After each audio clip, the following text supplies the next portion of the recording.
Бәріңізге ассалаумағалейкум. Сіздермен бірге пайдалы кеңестер каналы. Сіздерге бүгін геморройды емдейтін 5 ем туралы айтатын боламыз. Достар, айтпас бұрын каналымызға тіркеліп, лайк басып, комментарий қалдырып кетсеңіз. Геморрой жауыр болған емес, керісінше жасырын тақырып. Көпшілік жасқанып жастырғысы келеді. Алайда ауруын жасырғанның өлетінін ескерсек, емделуден ұялмау керек. Мейлінше тексеріліп анықталып шипасын іздеген маңызды. Енді басталса емдеу қиын емес, ал асқынып кетсе, соны ота залынан бір-ақ шығарады. Егер сіз геморройдан қандай да бір белгілерін байқасаңыз, дереу дәрігерге барыңыз. Тексерілуге ұялатын болсаңыз, онда халықтық жолмен дертіңізге дауа табыңыз. Геморрой ауруы, қышу, күйдіру, қан кету секілді белгілер арқылы көрініс береді. Геморройды пайда болуына мына себептер жатады. Күн ұзақ бір орында отырып жұмыс істеу, тым көп жүк көтеру, аяғынан тік тұрып жұмыс істеу, дұрыс тамақтанбау, артық салмақ, шылым шегу, алкогольдік ішімдік ішу, жүктілік немесе босану, стресс, жиі іш қату немесе іш өту, ішекке ісіктің пайда болуы себеп болады.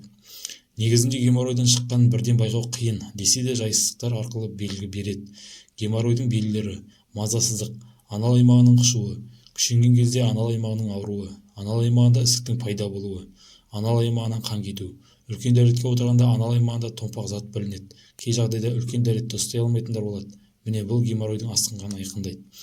Кез келген ортада айтуға ыңғайсыздық тудыратын бұл ауруды емдеуге медицина түрлі дәрілерді свечаны ұсынады.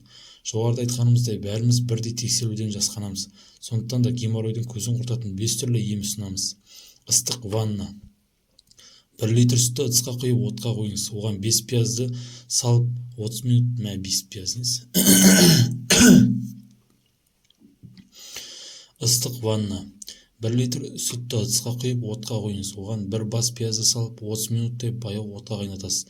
Белгіленген уақыттан соң емдік сұйықтықты шылапшынға құйып буына жүрелеп отырасыз.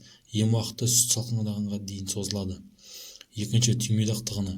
30 грамм кептірілген түймедақ шөбін 200 мг қайнаған суға салып тұндырып қоясыз. Шамамен 25-30 минуттан соң тұнбаны сүзіп алып, мұз жасайтын арнайы текшеге қоясыз. Ыстықты мұздатқышта қою керектігін ұмытпаңыз. Дайын болған түймедақ мұзы ісінуді кетіреді, қауырды емдейді. Тамырлар тарылып, қан жақсы айнала бастайды. Түймедақ бактерияға қарсы және анальгетикалық әсерге ие. Үшінші, картоп тығыны. Картопты жуандап етіп тілектеп турайсыз. Көкөніске вазелин жағып, тікшекке саласыз. Картоп тығыны бір күнде геморройдан құтқарып, жаныңызды рахатқа бөлейді. Бал тығыны. 2-3 қайдар қабатталған дәкеге сықпа балды салып, нығыздап ораңыз. Сосын жарақаттанған тұсқа қойыңыз. Бал тығыны қауырды емдейді, геморройдың көзін құртады. 5-ші, салқын компресс. 1 дана лавр жапырағы мен 1 шай қасық қырмызы гүлді ұнтақтайсыз.